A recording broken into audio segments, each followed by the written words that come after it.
All right, so we're diving deep today, and you've brought us some really interesting stuff on Epictetus from the Stanford Encyclopedia of Philosophy. Yeah, And I'm really excited to dig into this and, kind of get to the heart of his thinking, especially since, well, you're a philosopher yourself. So I think this will be a particularly insightful deep dive for you. yeah, definitely. It's always great to revisit these thinkers and see like how their ideas kind of resonate and how they're still relevant today, especially for, someone who's, like you said, actually engaged in philosophy. Right, right. It's not just a historical curiosity. Exactly.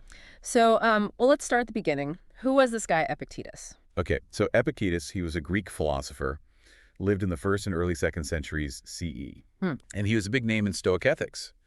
And what's really interesting for a philosopher, I think, is that um, he had this like really potent combination of like a really rigorous ethical system, but also these super effective teaching methods. He wasn't just like coming up with ideas in like an ivory tower. He was actively guiding people on how to like actually live. Oh, interesting. So he was like almost like a life coach in a way. Yeah, you could say that. He was very focused on the practical application of his philosophy. I see, I see. And what were some of his like core concerns, the things he kept coming back to? Well, he was really concerned with things like integrity and self-management, but most of all, like this idea of personal freedom. And those are all still huge questions in philosophy even today, right? Yeah. Like, how do we live a good life? How much control do we actually have? And how do we make ethical choices? Yeah, those are definitely the big ones. Okay. So the encyclopedia mentions these two kind of key concepts in his thought. One is proheresis, which is volition, and then the other is Chrysoston fantasin, which is this idea of using impressions correctly. Yeah. And these seem like really important starting points to like grasp what he was all about. Absolutely. They're like the foundation of his whole system. So prohairesis, you can think of it as our capacity for like making choices, for reasoning and deciding. It's what makes us like morally responsible beings. Hmm.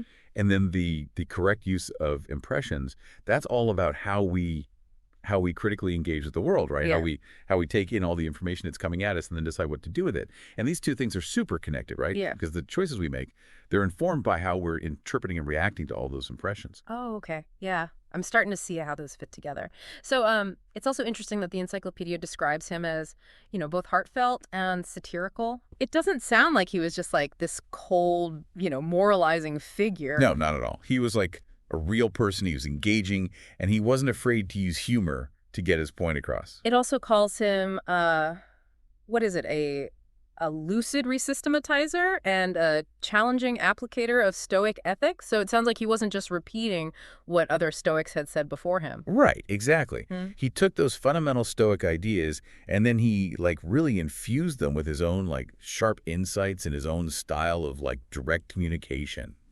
It's really striking that his own life story seems to have had a big impact on his philosophical views. Oh, how so? Well, he was actually born into slavery. Oh, wow. I didn't realize that. Yeah, in Asia Minor in like the 50s CE.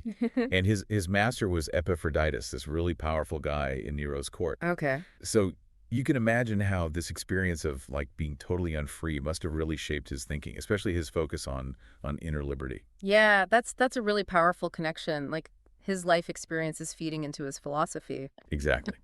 So later on, he was able to study under another Stoic philosopher, Musonius Rufus, and eventually he gained his freedom. It's almost like he experienced this like extreme of the human condition, this total lack of freedom. And then he went searching for the intellectual tools to overcome it, to find freedom within himself. Yeah, that's incredible. And after he gained his freedom, did he continue to study philosophy? Oh, yeah. He started lecturing in Rome, but then he was probably forced to leave by Domitian's edict in 89 CE. Okay. Domitian wasn't a big fan of philosophers. But Epictetus didn't give up. He went and founded his own school in Nicopolis, and he taught there until he died, sometime around 135 CE. And the discourses, which is like our main source for his teachings, they mostly reflect this later period of his life, around 108 CE. The discourses. Okay. Yeah. And the encyclopedia also mentions that he walked with a limp. Right. And that might have been from like his time as a slave or maybe arthritis. It's not totally clear, but yeah, it's this like physical reminder of the hardships he faced.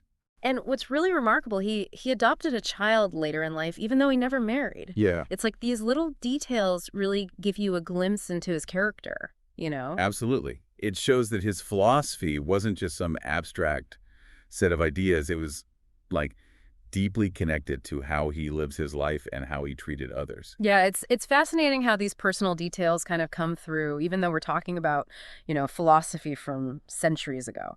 Okay, so let's talk about his major works. The encyclopedia focuses on the discourses and the Enchiridion, which is the manual or handbook. Right. Now, the discourses, it says that they were like originally way longer than what we have now. Yeah, we only have 4 books left. And what's really interesting is that Epictetus didn't even write them himself. Yeah, that's right. They were actually recorded and compiled by one of his students, Arian of Nicomedia. He wanted to preserve the impact of Epictetus's teaching, Hmm. like the way he spoke, the way he interacted with his students, all that. Okay, so it was more about capturing the essence of his teaching, not just the words themselves. Exactly. And the encyclopedia makes a pretty strong case that they're authentic. Yeah. They use common Greek. The style is very direct, sometimes even a little blunt, and the vocabulary is all very precise, very philosophical. And that's all quite different from Arian's own writing style. Oh, So it really seems like we're getting a pretty accurate picture of Epictetus's thought. It's almost as if we were right there in the classroom with him. wow, that's pretty amazing to think about. And then there's the Enchiridion, which is like a shorter version of the discourses. Is that a good place to start if someone wants to understand his philosophy? Well, the encyclopedia is a little cautious here. It says the Enchiridion can give you a general idea, but Hmm. it's super condensed, and it can sometimes oversimplify things or even misrepresent some of the nuances of his thinking. So for a really serious philosophical engagement, you really need to go to the discourses themselves. Think of the Enchiridion as a collector of practical tips, Okay. which can be helpful, but they don't have all the context or the rigorous argumentation you find in the discourses. Right, right. That makes sense. So the Enchiridion is maybe like the Cliff Notes version, but you got to go to the full text for the real deal. Exactly. Yeah. And the encyclopedia mentions some standard Greek editions and English translations, which is super important for anyone who wants to really delve into his work. Good to know. And it also mentions these golden sayings. Are those part of the main texts? No, those are a later compilation. Okay. They can be kind of inspiring, but to really get the full picture, you need the discourses. Gotcha. All right, so let's shift gears a bit and talk about the intellectual influences on Epictetus. Where were his ideas coming from? The encyclopedia points to early Stoicism, like Zeno, Cleanthes, Chrysippus as the foundation. So how did their ideas set the stage for his philosophy? Well, their work really provided the basic framework for his ethical thinking. He talks about treatises by Chrysippus, on things like choice and impulse and possibility. And he also mentions Zeno and Cleanthes. So these fundamental Stoic ideas, virtue being the only good, living in accordance with nature, all that, Epictetus definitely inherited those from his predecessors. Okay, so that's the Stoic foundation. But the encyclopedia also mentions a possible influence from Plato, particularly the Socrates we see in the shorter dialogues, like the Gorgias. Right. What aspects of Socratic thought do you think really resonated with him? Well, there's that whole argumentative back and forth, right? The constant questioning of assumptions and this underlying optimism that clarifying our values can actually make us better people ethically. Mm-hmm. And all of that is super characteristic of Socrates, at least as Plato presents him. Mm-hmm. And I think that really influenced Epictetus's whole approach to philosophy and teaching. There's also a possible connection to the Theaetetus in how he thinks about contemplation and the relationship between the individual and the divine. Mm. So it wasn't about just copying Plato, but more about finding a similar spirit in that emphasis on reason and self-examination. Yeah, so it's he's drawing on these different threads from different philosophical traditions and kind of weaving them together into his own unique perspective. Right. The encyclopedia also mentions that he was aware of the master argument from Megarian philosophy, though it says he probably encountered it through Stoic logic. So what's the significance of that for understanding his own logic? Well, the master argument, it was this really tricky problem about possibility and necessity. And the fact that it was being discussed within Stoic logic, which Epictetus knew, it shows how committed the Stoics were to like really rigorous reasoning. Now, the encyclopedia doesn't go into detail about how Epictetus specifically used the master argument, but just knowing that he was aware of these like complex logical debates, it gives you an idea of the intellectual context of his ethical teachings. Yeah, it's like it shows that he wasn't working in isolation. He was part of this larger conversation about logic and ethics. Exactly. And what about Aristotle? The encyclopedia mentions a connection through his use of the term prohairesis. Right. So is there like a direct influence there? That's a tricky one. So prohairesis is like super important to Epictetus, right? Right. And it also plays a big role in Aristotle's Nicomachean Ethics, specifically in the context of moral choice. But the thing is, Epictetus never actually quotes Aristotle or directly references him. So the encyclopedia suggests that his focus on volition probably developed within the Stoic tradition itself, maybe with more emphasis than in earlier Stoic writings, even if the term wasn't used as much before. Yeah. Of course, it's possible that later Aristotelian commentaries might have, like, indirectly shaped how prohairesis was understood within Stoicism, but there's no, like, direct evidence that Epictetus was drawing on Aristotle himself. Okay, so while there might be these like echoes and indirect influences, his main philosophical roots are definitely in Stoicism, with that strong resonance with Socratic methods. Right, yeah. And, the encyclopedia also touches on his views on other philosophical schools. Like, it mentions that he admired the Cynic way of life, but he totally rejected Epicureanism, the focus on pleasure. Oh, interesting. So he wasn't afraid to like disagree with other schools of Yeah, thought. no, not at all. And those brief mentions are actually quite telling. Like, his admiration for the Cynics, it shows how much he valued practical commitment to virtue, you know, and their disregard for social conventions. That aligns with his emphasis on inner freedom. Hmm. And then his rejection of Epicureanism, it highlights this like fundamental difference in how they viewed the goal of life, right? For Epictetus, it wasn't about pleasure. It was about something much deeper, about aligning yourself with the rational order of the universe. Okay, that makes sense. So let's dive into the core of his philosophy now. The encyclopedia starts by talking about rationality as the defining characteristic of human beings. So how did Epictetus understand rationality? What made it special? Well, for him, rationality wasn't just about being able to think logically. It was about this specific capacity to use impressions in a reflective way. Hmm. So, animals, they just react instinctively to their perceptions, but humans, we have this unique ability to actually examine those perceptions, to think about whether they're accurate or not, and to decide whether to accept them or not based on, like, logical consistency. So it's like we have this extra layer of processing where we can step back and evaluate our thoughts and perceptions. Exactly. It's not just about being swept away by our senses. Hmm. It's about having this conscious judgment. And that's what really sets us apart. And this leads to this really profound idea of our kinship with God. So how does Epictetus connect our rationality to the divine? This is where it gets really interesting, especially for a philosopher. So Epictetus, he grounds our rationality in this like larger, fundamentally rational cosmos. And it's all governed by Zeus, or the god. And he sees this divine intelligence as like woven into the natural order, and we can access it through our own reason. Okay. Because we share this capacity for reason, we're actually like related to the divine. He even describes our minds as like fragments of Zeus's own mind. Mhm. And when we make rational choices, we're actually participating in the governance of the universe. Wow, that's a pretty powerful claim. So our ability to choose aligns us with the cosmic order. Exact. That's amazing. And this brings us back to that concept of volition, prohairesis, which the encyclopedia really emphasizes as being central to his whole system. Right. It's all about our capacity for rational choice. Yeah. That's what makes us accountable for our actions, for our attitudes. And Epictetus, he argues that this prohairesis is, quote, by nature unimpeded, unquote. Okay. Meaning that our ability to choose, it can't be forced or controlled by outside factors. Mm. It's this like inherent freedom. It's a fundamental part of being human.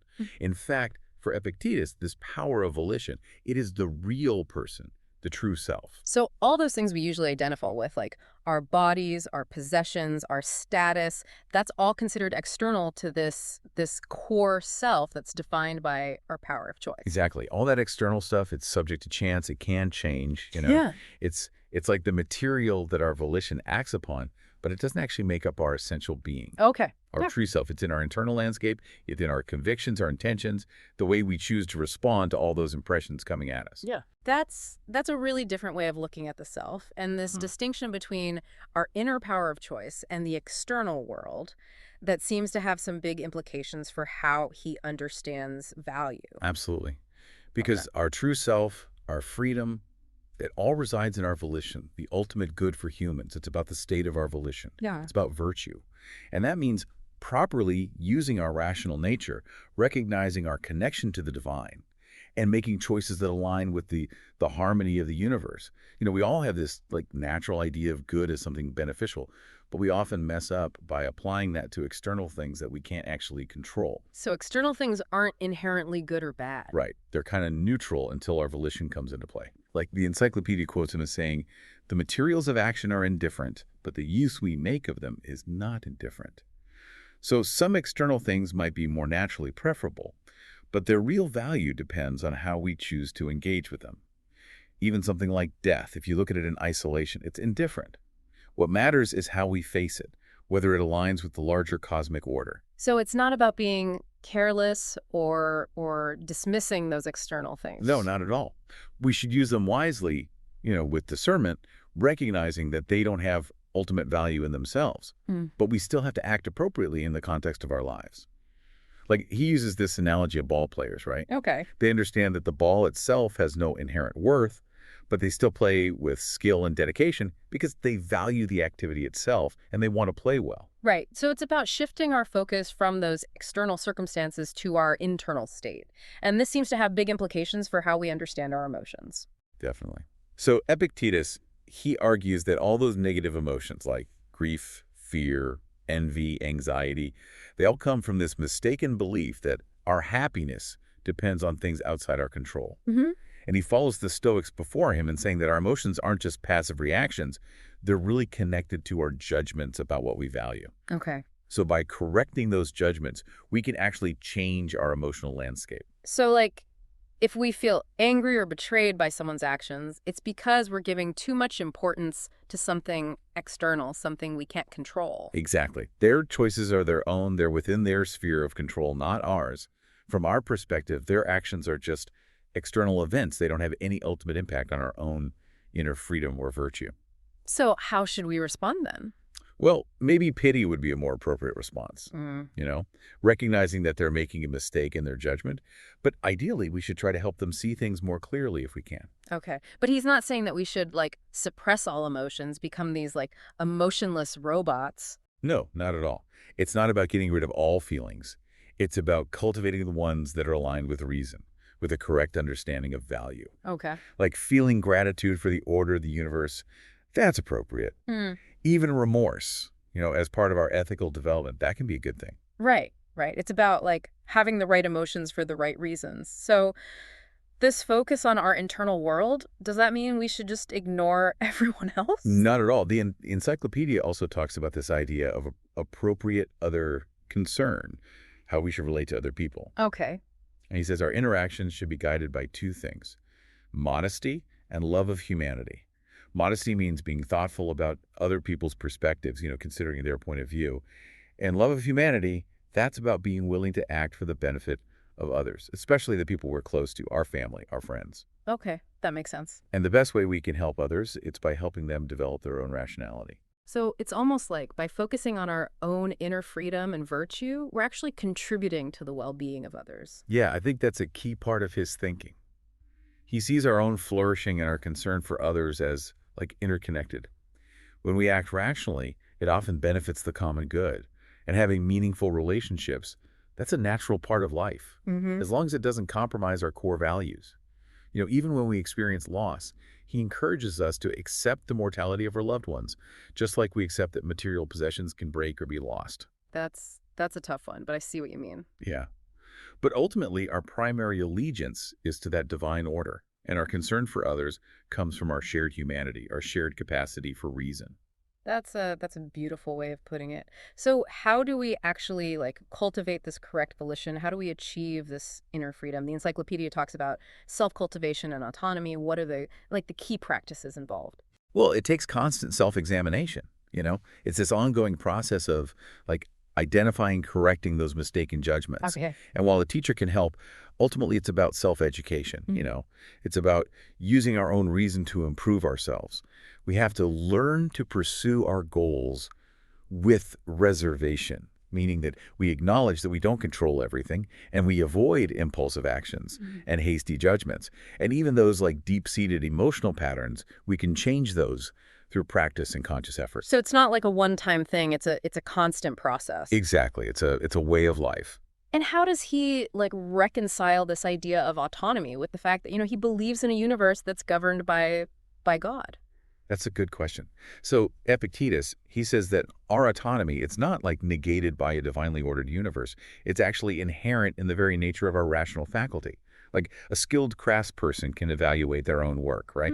Our reason, it has this ability to evaluate those external impressions and even our own previous judgments. And this ability for self-reflection or self-correction, that's the foundation of our autonomy.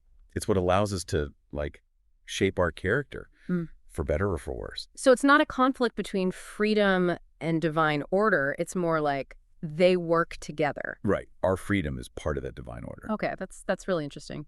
And finally, the encyclopedia touches on the relationship between the mind and body in his philosophy. And it seems like he makes a pretty big distinction between the two. Yeah, there's definitely a contrast there. So while he sees Zeus as super powerful, he also says that Zeus is limited by logical necessity. Okay. Like Zeus can't make us choose something against our will, Right. and he can't make our bodies as free as our minds. Our bodies, they're often presented as something external to our true selves, subject to forces we can't control. And this leads to a kind of like critical view of the body. He uses terms like pathetic little flesh or cleverly molded clay, Compared to the mind or the soul, the body is like less important. But he doesn't see the mind or soul as like a separate immaterial thing in the Platonic sense. No, he's very much a Stoic in that regard. He sees the mind as pneuma, this material substance, like a kind of breath or spirit, but with these amazing capacities. Okay. He uses analogies like water being disturbed by light rays to explain how impressions affect the pneuma of the mind. Okay. So like experiences like vertigo, that's seen as a disturbance in this material pneuma, not like a disruption of our reason or our virtues. So the mind is material, but it's this special kind of material. Exactly. It's the seat of our rationality, our volition. All right. So moving on to like his approach to education. For Epictetus, education wasn't just about like acquiring knowledge. It was about cultivating a way of life. Right. Absolutely. So how did his teaching methods reflect that? Well, he was very clear about the difference between just learning from books and what he called education for living. And that second one, that was his main goal. Yep. So while his students in Nicopolis did study Stoic texts and logic and even some physics, the focus was always on developing those practical attitudes and habits that are needed for a virtuous life. And he really stressed that this is primarily about self-education. It's about using our own rational capacity to correct ourselves, to improve ourselves. And he uses that example about wiping your nose, right? Yeah, that's a classic Epictetus moment. To emphasize personal responsibility. Exactly. It's about taking action, doing what we can, instead of just passively waiting for something to happen. Huh. And he also pointed to Socrates as a model of this, this ability to learn and teach yourself. So a philosophical teacher, like Epictetus himself, their role was to guide students in what areas? Well, he focused on three main areas: our desires and aversions, our impulses to act or not act, and our processes of reasoning and assent. So those three areas, they're the core of his practical system. And while they're connected to the traditional Stoic divisions of philosophy, Epictetus's emphasis was always on how we can use these ideas in our everyday lives. Okay, so it's very practical. Very practical. And logic, it plays an important role, but it's not just an abstract academic thing. It's a tool for clear and consistent reasoning in those three areas. I see. And he also had some specific, therapeutic techniques for self-improvement. Oh, like what? Well, he said we should be mindful of how we use words like good and bad. We should work on managing our desires and aversions, practice doing the opposite of our bad habits to weaken them, and regularly examine ourselves, which is a practice that goes all the way back to the Pythagoreans. That's a lot to keep in mind. It is. And he also had advice for aspiring teachers. He said there are three main ways of doing philosophy: inspiring students to care about philosophy, challenging their false beliefs, and then teaching them sound philosophical principles. And those correspond to like Diogenes, Socrates, and Zeno. Exactly. Mm. So he really saw teaching as like an art. It wasn't just about like lecturing. It was about engaging with students in a way that actually helped them transform their lives. Yeah, I can see that. So Epictetus, he had a huge influence, even if it was mainly through Arrian's writings. And the encyclopedia mentions Emperor Marcus Aurelius as like a key follower. Oh, absolutely. Aurelius, he considered himself a follower of Epictetus, even though he wasn't a direct student. Mm-hmm. And his meditations, they're full of Epictetan ideas. Okay. And, Origen, he was writing in the early 3rd century, and he said that Epictetus was almost as popular as Plato. Wow.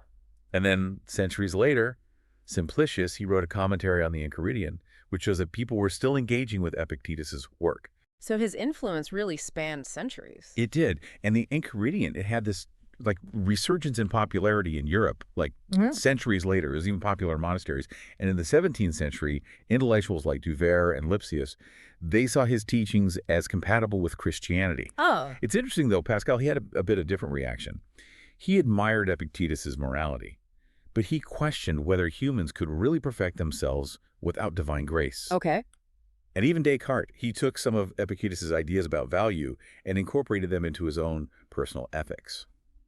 And in more recent times, you have Tom Wolfe's novel, A Man in Full, which is a kind of satirical take on Epictetus's philosophy and how it might play out in the modern world.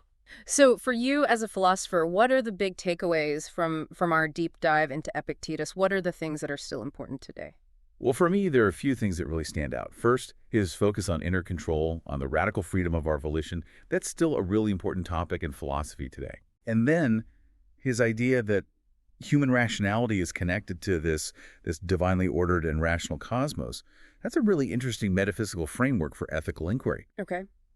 And maybe most importantly, his insistence that philosophy should be a practical guide for living a good life. That's still a powerful challenge to purely theoretical approaches to philosophy. Yeah, it's not just about thinking, it's about doing. Exactly. It's about transforming yourself.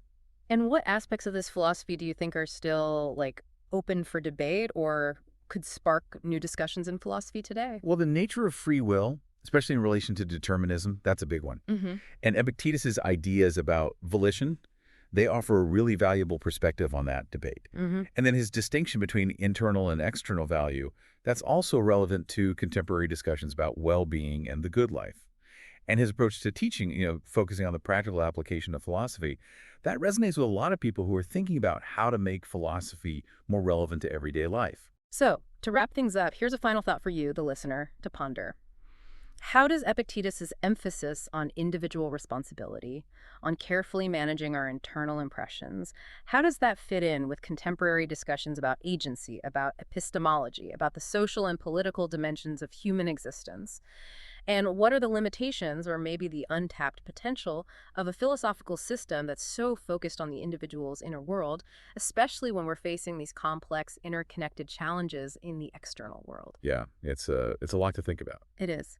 But that's what deep dives are for. So thanks for joining us on this exploration of Epictetus. Thanks for having me. And until next time, keep diving deep.